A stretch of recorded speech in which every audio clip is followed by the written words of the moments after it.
Hello everyone, स्वागत है आप सभी का सिविल स्टाफ हिमाचल के ऑफिशियल यूट्यूब चैनल पर। जैसा कि हमने पहली क्लास में देखा था, हमने जो है वो सी सेट में जो रीजनिंग वाला पोर्शन है उसका ओवरव्यू हम लोगों ने देखा था। यानी हम लोगों ने ये देखा था कि कौन से सेक्शन पे हमें फोकस करना चाहिए, क्यों रीजनिंग इंपॉर्टेंट है और किस तरीके से रीजनिंग को कवर करना चाहिए।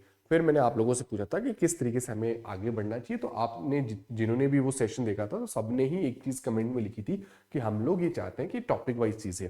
इसलिए आज का जो हमने टॉपिक रखा है वो रखा है ऑर्डर एंड रैंकिंग के सवाल। क्योंकि आपने ये देखा होगा, अगर आप प्रीवियस ईयर पेपर को एनालाइज करोगे कि ऑर्डर एंड रैंकिंग के सवाल आपको हर बार देखने को मिल रहे हैं। यानी आपको एक आइडिया होना चाहिए कि ऑर्डर एंड रैंकिंग के सवाल कैसे निकाले जाते हैं और उसके लिए तरीका जो है वो क्या इस्तेमाल किया जाता है। तो ये जो हमारी सीरीज चल रही है वो सी सेट 2026 को ध्यान में रखते हुए चल रही है, जिसमें हम रीजनिंग वाले पोर्शन में रैंकिंग के सवालों को निकालने का जो जबरदस्त मेथड है वो सीखेंगे कि कैसे जो है वो ऑर्डर एंड रैंकिंग के सवालों को जल्दी से हल किया जाता है। इससे पहले कि हम लोग आगे बढ़े, पहले थोड़ा सा बेसिक अगर हम लोग देख लें कि क्या क्या चीजें जो है वो ऑर्डर एंड रैंकिंग में हमारे पास इन्वॉल्व रहती है और किस तरीके से उनको सॉल्व किया जाता है। ठीक है, ऑर्डर रैंकिंग में जनरली क्या होता है कि इस तरीके से हमारे पास क्या होता है, एक लाइन होती है। बोला जाता है कि ए का रैंक जो है, ए का जो रैंक है वो लेफ्ट हैंड से क्या बोला गया, जैसे बोला गया कि 14th है। फिर क्या बोला जाता है कि जो बी का रैंक है वो राइट हैंड से कितना है, 12th है। ठीक है, और क्या बोला गया कि ए और बी के बीच में 4 लोग जो है वो हमारे पास हैं। और हमें क्या बोला गया, हमसे ये पूछा गया कि बताइए टोटल लोग जो है वो इस लाइन में कितने। ठीक है, तो हम क्या देखेंगे कि जो ये ए है, ए तक की पोजीशन जो है वो कितनी है, 14 है। ठीक है, ए तक की पोजीशन कितनी है, 14 है। और बी तक की जो पोजीशन हमारे पास राइट हैंड से है वो कितनी है, 12 है। तो 14 और 12 कितना हो जाएगा, 26 हो जाएगा। 26 और 4 हमारे पास कितना हो जाएगा आंसर, 30 लोग आप बोलेंगे कि इस लाइन में। ठीक है, ए तक की जो रैंकिंग है वो कितनी है, 14 रैंकिंग, यानी 14th रैंकिंग ए तक की है। बी तक की रैंकिंग कितनी है हमारे पास, 12 है। तो 14 और 12 कितना हो जाता है, 26 हो जाता है। और 4 लोग इनके बीच में है तो 26 और 4 कितना हो जाता है, 30 हमारे पास हो जाता है। ठीक है, क्लियर है। दूसरी बात जो हमें पता रखनी है, जैसे कि ए का रैंक अगर लेफ्ट एंड से 14th है तो ए के लेफ्ट में कितने लोग बैठे होंगे, आप बोलेंगे 13 लोग बैठे होंगे। अगर ए का रैंक लेफ्ट एंड से हमारे पास जो है वो 14th है, तो अगर मैं आपसे ये पूछता हूं कि ए के लेफ्ट में कितने लोग बैठे हैं, तो ए के लेफ्ट में 13 लोग बैठे हैं। क्योंकि जब आप 13 लोगों को क्रॉस करते हुए आओगे तभी जाकर ए आपको जो है वो 14वें नंबर पे मिलेगा। ठीक है, क्लियर है, समझ गए। उसी तरीके से अगर मैं इस तरीके से लिख रहा हूं कि ए का रैंक जो है वो राइट एंड से 15 है, मतलब ए के राइट में कितने लोग बैठे होंगे, 14 लोग जो है वो बैठे होंगे। और ए का रैंक कितना आ जाएगा हमारे पास, 15वां जो है वो रैंक हमारे पास आ जाएगा। ठीक है, चलो आगे बढ़े। अगर ऐसा बोल दिया जाए कि ए का रैंक लेफ्ट हैंड से कितना है, 6th है, और इसी ए का रैंक जो है वो राइट हैंड से कितना है, 16th है। ठीक है, क्या बोला गया, इस ए का जो रैंक है वो लेफ्ट हैंड से कितना है, 6th है, और इसी ए का रैंक जो है वो राइट हैंड से कितना है, 16वां है। तो बताइए टोटल लोग इसमें कितने बैठे होंगे, टोटल लोग कितने बैठे होंगे। देखो हम क्या बोलेंगे, ए का लेफ्ट हैंड से रैंक है 6, ए का ही राइट हैंड से रैंक कितना है, 16। तो 16 और 6 कितने हो जाएंगे, 22 हो जाएंगे। और 22 में हम लोग एक माइनस करेंगे और आंसर कितना आ जाएगा, 21 आ जाएगा। ये हमने एक माइनस क्यों किया, एक माइनस इसलिए किया क्योंकि ए का रैंक जो है वो हमें दो जगह से पता लग गया। ए को जो है हमने लेफ्ट से भी काउंट किया और उसी ए को हमने राइट से भी काउंट किया। पर क्योंकि ए हमारे पास आदमी तो एक ही है, आप उसको लेफ्ट से भी एक बार काउंट कर रहे हो, राइट से भी एक बार काउंट कर रहे हो, तो आपने उसको जो काउंट कर दिया है वो 2 बार काउंट कर दिया है। इस वजह से हमने ये -1 करना पड़ता है और आंसर कितना आता है हमारे पास, 21 आता है। चलिए आगे देखें। अगर ये बोल दिया जाए कि ए का रैंक जो है वो लेफ्ट हैंड से कितना है, 16th है, और बी का रैंक जो है वो राइट हैंड से कितना है, 18वां है, पर ये नहीं बताया कि ए और बी के बीच में कितने लोग बैठे हैं। पर अगर ये नहीं बताया कि ए और बी के बीच में कितने लोग बैठे हैं और हमसे क्या पूछ लिया जाए कि बताइए टोटल लोग जो है वो इस लाइन में कितने बैठे हैं, अगर ये पूछ लिया जाए तो आंसर क्या हो जाएगा, आंसर हो जाएगा नॉट डिफाइंड। आंसर क्या हो जाएगा, नॉट डिफाइंड, मतलब हम इसका आंसर नहीं कर सकते हैं। नॉट डिफाइंड का मतलब क्या हो जाएगा, नॉट डिफाइंड का मतलब ये हो जाएगा कि हम इसका आंसर जो है वो नहीं कर सकते। क्यों नहीं कर सकते हैं, हम इसका आंसर इसलिए नहीं कर सकते हैं क्योंकि हमारे पास जो है वो इस बात की जानकारी नहीं है कि ए और बी के बीच में कितने लोग जो है वो बैठे हैं। क्लियर है, चीजें क्लियर है आप लोगों को? आइए आगे बढ़ते हैं। अब अगर हम सवालों की तरफ जाएं और सवालों के माध्यम से समझें कि किस तरीके से चीजें जो है वो हमारे पास होती है, तो ये हमारे पास जो है वो पहला सवाल स्क्रीन पे रहा, जो कि हिंदी और इंग्लिश दोनों माध्यम में हमारे सामने लगा हुआ है, और हमने जो है वो इसका आंसर जो है वो करना है।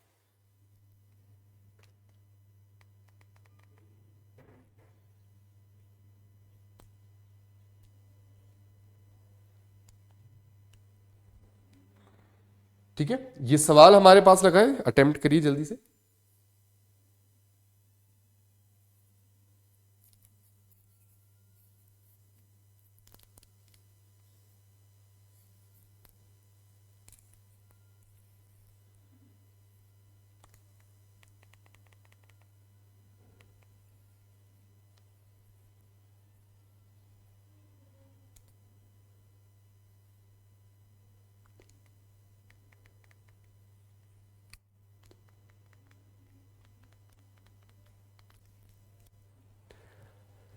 हाँ जी, देखें जरा क्या इसमें होने वाला है। क्या बोला है कि in a row of students A is 15th from the left hand. क्या बोला है? स्टूडेंट की रो में ए जो है वो लेफ्ट हैंड से 15वां है, जबकि बी जो है वो राइट हैंड से 18वां है। तो बताइए टोटल नंबर ऑफ स्टूडेंट कितने इस रो में? ऐसा अभी हमने एक सवाल किया। क्या बोला गया है कि स्टूडेंट की रो में जो है वो एक का रैंक जो है वो लेफ्ट हैंड से कितना है? 15th है, और बी का जो रैंक है वो राइट हैंड से कितना है? 18th है। पर हमें ये नहीं बताया कि ए और बी के बीच में कितने लोग बैठे हैं। क्योंकि हमें ये नहीं बताया कि ए और बी के बीच में कितने लोग बैठे हैं, जिस वजह से हम ये आंसर नहीं कर सकते हैं। और कौन से आंसर को टिक करेंगे? सी एन डी वाले के। सी एन डी का मतलब है कैन नॉट बी डिटरमाइंड, क्योंकि सवाल ने हमें ये नहीं बताया कि ए और बी के बीच में कितने लोग बैठे हैं। हम लोग इस बात का आंसर नहीं कर सकते हैं कि हमारे पास टोटल लोग इस लाइन में जो है वो कितने बैठे हुए हैं। अगला सवाल हमारी स्क्रीन पे है, देखो क्या बोला है। Rohit ranked 14th from the top and 32nd from the bottom.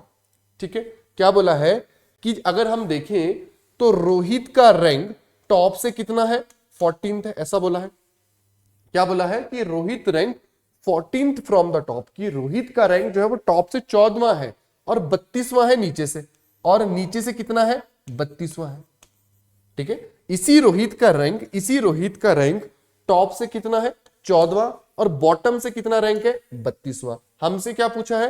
How many student, यानी टोटल स्टूडेंट कितने हैं, ये पूछा गया है। तो टोटल कितने हो जाएंगे? देखो, टॉप से रैंक है 14वां, बॉटम से रैंक है 32वां, तो 32 और 14 कितने होंगे? 46। पर क्योंकि इस रोहित का रैंक दो जगह से आया, रोहित को एक बार हमने टॉप से भी कैलकुलेट किया है और रोहित को हमने बॉटम से भी कैलकुलेट किया है, एक माइनस हो जाएगा, आंसर हो जाएगा 45। आंसर कितना हो जाएगा हमारे पास? 45 जो है वो हो जाएगा। तो इसका जो राइट आंसर हो जाएगा कि कितने लोग हैं, आप बोलेंगे जी 45 लोग हमारे पास इसमें है। ठीक है, क्लियर है? आ जाओ अपने नेक्स्ट सवाल की तरफ। क्या बोला है कि in a class of 50 student, इस बार हमें क्या दे दिया गया है? टोटल स्टूडेंट कितने होंगे पहले ही बता दिया गया है ना। टोटल स्टूडेंट कितने होंगे ये हमें पहले ही बता दिया गया है, जो कि बहुत अच्छी बात है कि आपने खुद ही बता दिया कि टोटल इसमें कितने रहने वाले हैं, है ये नहीं है? क्या बोला? In a class of 50 student A is 18th from the left hand, find the rank of A from the right hand. Clear है? क्या बोला गया है कि एक क्लास जिसमें कुल मिलाकर, जिसमें टोटल जो है वो 50 स्टूडेंट है, ए का जो रैंक है, ए का जो रैंक है वो लेफ्ट हैंड से कितना है? 18th है। अगर ए का रैंक लेफ्ट हैंड से 18th है, मतलब ए के राइट में कितने लोग होंगे? ए के राइट में 32 लोग होंगे। तो बताइए इसी ए का रैंक राइट हैंड से क्या होगा? जब हम ए का रैंक राइट हैंड से लेंगे तो हमें 32 लोगों को क्रॉस करते हुए आना पड़ेगा, और 33वें पे कौन मिलेगा? ए मिलेगा। क्योंकि ए के राइट में 32 लोग बैठे हैं, मतलब ए के राइट में 32 चेयर लगी है, तो हमें ए से मिलने के लिए 32 चेयर को क्रॉस करते हुए आना पड़ेगा, और 33वें नंबर पे हमें कौन मिलेगा? 33वें नंबर पर हमें जो है वो ए जो है वो मिल जाएगा। ठीक है, तो यानी जिस तरीके से ऐसा बोला गया है, जैसे मान लो ये ए है, ए के राइट में 32 लोग हैं, तो ए का रैंक राइट से क्या हो जाएगा?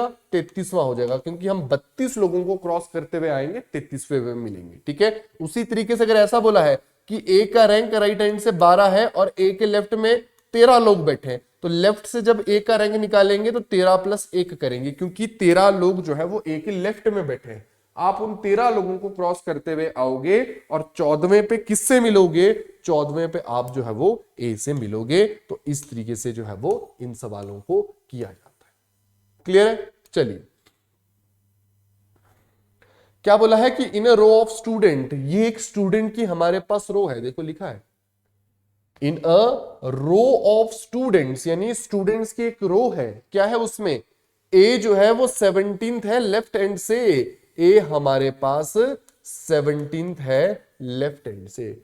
और क्या बोला है? बी जो है वो 15th है राइट हैंड से, बी हमारे पास क्या है? बी जो है वो हमारे पास 15th है राइट हैंड से, और ये बी जो है वो 20th है लेफ्ट हैंड से, यानी इसी बी का जो लेफ्ट हैंड से रैंक है वो कितना है? 20th है। ठीक है, कि देखो हमें क्या बोला गया था? B is 15th from the right and, B जो है वो 15th है राइट एंड से, और यही B जो है वो 20th है, यानी 20वां है लेफ्ट एंड से। तो देखो B का रैंक दो जगह से पता लग गया मुझे, B का रैंक लेफ्ट हैंड से 20 है और B का रैंक राइट हैंड से कितना है? 15 है। तो B का रैंक कितनी जगहों से पता लग गया? दो जगह से। तो टोटल स्टूडेंट निकाल सकता हूं क्या मैं? बिल्कुल निकाल सकता हूं। जब भी किसी का रैंक दो जगहों से पता लग जाए, लेफ्ट एंड से भी और राइट एंड से भी, जब भी किसी का भी रैंक जो है वो दो एंड से पता लग जाए, लेफ्ट एंड से भी और राइट एंड से भी, तो टोटल निकाला जा सकता है। टोटल कैसे होगा? बी का लेफ्ट एंड से रैंक कितना है? 20वां, बी का राइट एंड से रैंक कितना है? 15वां, तो कितना हो गया टोटल? 35। पर हम लोग क्या करेंगे? एक माइनस करेंगे, एक माइनस करेंगे तो आंसर कितना आएगा? 34। एक हमने क्यों माइनस किया? एक हमने इसलिए माइनस किया क्योंकि बी का रैंक जो हमें मिला था वो बी का रैंक दो जगहों से हमें जो है वो मिला था, इसलिए एक हमने माइनस किया। तो मतलब इस लाइन में टोटल कितने लोग बैठे हैं? टोटल जो इस लाइन में बैठे हैं वो हमारे पास 34 बैठे हुए। तो हमें क्या पूछा है? Find the number of person towards the right of A, A के राइट में कितने लोग बैठे हैं? ए का रैंक कितना है? 17 है। ए का रैंक कितना है? 17 है। टोटल कितने लोग बैठे हैं? 34। तो 34 को 17 से माइनस करेंगे, यानी ए के राइट में भी कितने लोग बैठे हैं? 17 बैठे हैं। ए के राइट में भी कितने लोग बैठे हैं? 17 बैठे हैं। कोई अगर ये पूछ लेता कि ए का रैंक राइट हैंड से क्या है, तो 18 करते। क्यों? क्योंकि ए के राइट में कितने लोग बैठे हैं? 17 लोग बैठे हैं। हम लोगों को ए से मिलने के लिए 17 लोगों को क्रॉस करते हुए आना पड़ेगा और 18वें नंबर पे हमें जो है वो ए मिलेगा। ठीक है, पर इस बार ये नहीं पूछा गया था, इस बार केवल ये पूछा गया था कि कितने लोग जो है ए के राइट में बैठे हैं। तो ए के राइट में कितने लोग बैठे हैं? 17 लोग बैठे हैं। ए का रैंक क्या है राइट हैंड से? 17 प्लस 1 18 हो जाता, पर क्योंकि ये पूछा है ए का रैंक, ए के राइट में कितने हैं? 17 लोग बैठे हैं। ठीक है, अब देखिए दो सवाल मैं आपको होमवर्क के तौर पे रखूंगा। एक ये वाला सवाल है जो आपके लिए होमवर्क के तौर पर रहेगा और आपने कमेंट सेक्शन में जरूर इसका आंसर करना है। क्वेश्चन नंबर 5 का आंसर ये करके ऐसे। और एक सवाल जो आपके पास रहेगा वो कौन सा रहेगा? क्वेश्चन नंबर 6 आपके पास जो है वो रहेगा होमवर्क के लिए। तो ये भी आपने जो है वो कमेंट सेक्शन में मुझे बताना है कि इसका आंसर क्या रहने वाला है, और आपको ये क्लास कैसे लगी वो भी आप जरूर कमेंट सेक्शन में बताएं, ताकि इसी तरीके से इंफॉर्मेटिव वीडियो। देखो इस सवाल में अगर हम देखें, यानी इस सेगमेंट को अगर हम देखें जो आज हमने रैंकिंग किया, ये सेगमेंट ऐसा है जो कि बहुत प्रैक्टिकल एक सेगमेंट है, आए दिनों से हम इसको रिलेट कर सकते हैं, इसलिए बहुत ज्यादा ट्रिक्स इंपॉर्टेंट है। हम लोग अपनी कॉन्सेप्चुअल क्लैरिटी अपनाएं। ठीक है जी, चलिए थैंक यू, मिलते हैं नेक्स्ट वीडियो में।